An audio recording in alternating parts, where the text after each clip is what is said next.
आज का इंसान अत्यधिक शारीरिक थकावट, मानसिक तनाव का शिकार है। दवाइयाँ काम नहीं कर रही, महंगाई बढ़ती जा रही है, बच्चे कहना नहीं मानते, सारा संतुलन बिगड़ गया है। इसका उपाय पिरामिड है। पिरामिड आपका संतुलन अपने साथ, परिवार के साथ और प्रकृति के साथ बनाकर घर में सुख व शांति लाता है। ब्रिटेन के प्रसिद्ध वैज्ञानिक हैरी डे का मानना है कि पिरामिड ईश्वर द्वारा दी गई एक चमत्कारिक वस्तु है। मानव स्वयं इसका निर्माण करके इसका लाभ उठा सकता है। पिरामिड ऊर्जा रोगी के तन मन में नई शक्ति का संचार करके उसे पहले से कहीं अधिक ऊर्जावान बना देती है। एक फैक्ट्री में पिरामिड को उचित स्थान पर लगाकर उन्होंने उस फैक्ट्री को आर्थिक उन्नति करते देखा तो समझ आया कि ये संपन्नता भी लाता है। एक अन्य उदाहरण में एक महिला जो इस बात से काफ़ी परेशान थी कि उसका बेटा विदेश से वापस नहीं आना चाहता है, लेखिका को तुरंत यह विचार आया कि क्या पिरामिड इसमें भी मदद कर सकता है। उन्होंने उसे नीला पिरामिड दिया। कुछ ही दिनों में उसका फ़ोन आया कि मेरा बेटा वापस आ गया है, लेकिन उनका वह नीला पिरामिड फट गया था।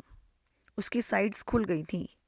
वह चाहती थी कि इस पिरामिड को वापस जोड़ दिया जाए, इसलिए वो उस पिरामिड को वापस दे गई।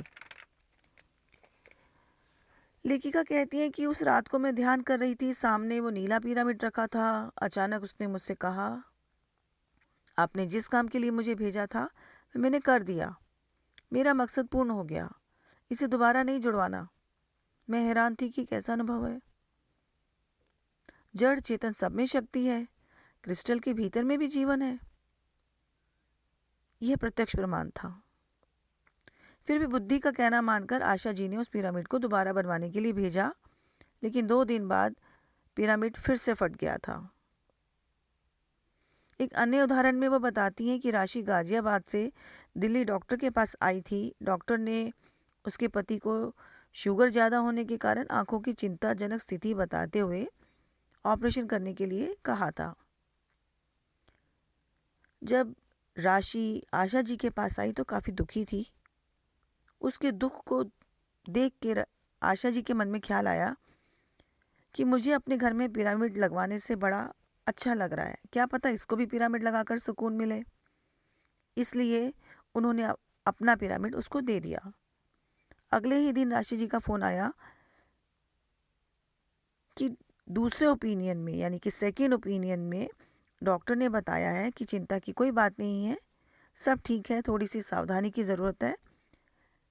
यानी पिरामिड ने उसके घर जाते ही नकारात्मक ऊर्जा को बाहर कर दिया था। GCSS 2011 1 अक्टूबर को सामूहिक ध्यान जो पिरामिड में पत्री जी की मधुर ध्वनि बांसुरी के साथ हो रहा था।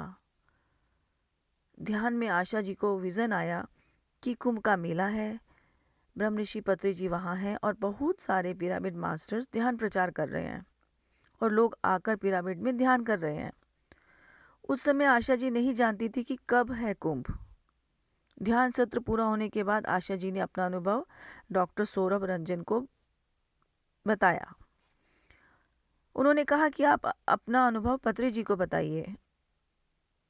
आशा जी ने अपना अनुभव पत्री जी को बताया और इस अनुभव को सुनते ही पत्री जी ने इस अनुभव पर कार्य करना शुरू किया और इस विज़न को बड़ा रूप दिया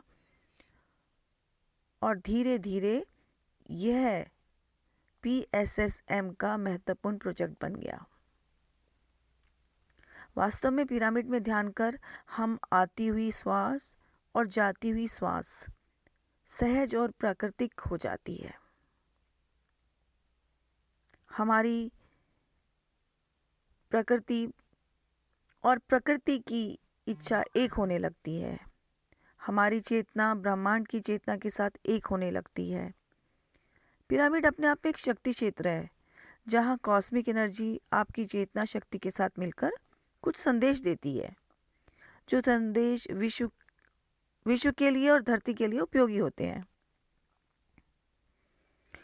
एक अनुभव उनके घर में हुआ जो उनकी सासू माँ से संबंधित है। सासू माँ जी की आँख में 30 साल से रोशनी नहीं थी। उन्होंने उस पिरामिड को जाना, समझा और उसमें ध्यान करना शुरू किया और अपनी आँख की रोशनी के लिए संकल्प किया। इस आँख के उपचार के लिए 3-4 घंटे का ध्यान किया, आँखों पर पिरामिड लगाया, पिरामिड कैप पहनी और सोने की जगह पर पिरामिड का उपयोग किया।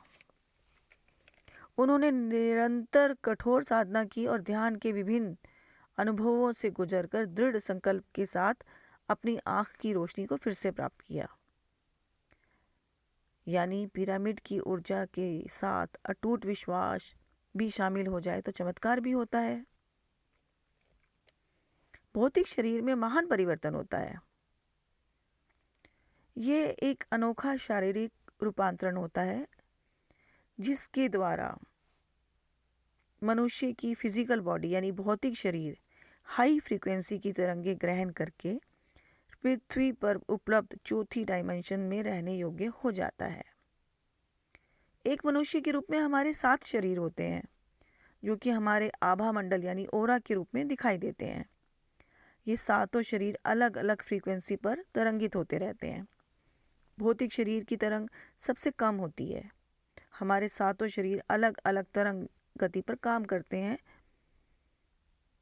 और ये हमारी दोनों आँखों के मध्य जो आज्ञा चक्र है, जिसे हम तीसरा नेत्र भी कहते हैं, उस स्थान पर एक रुपहली डोरी से जुड़े रहते हैं।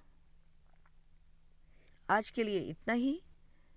तीसरे ऑडियो में फिर से मिलते हैं।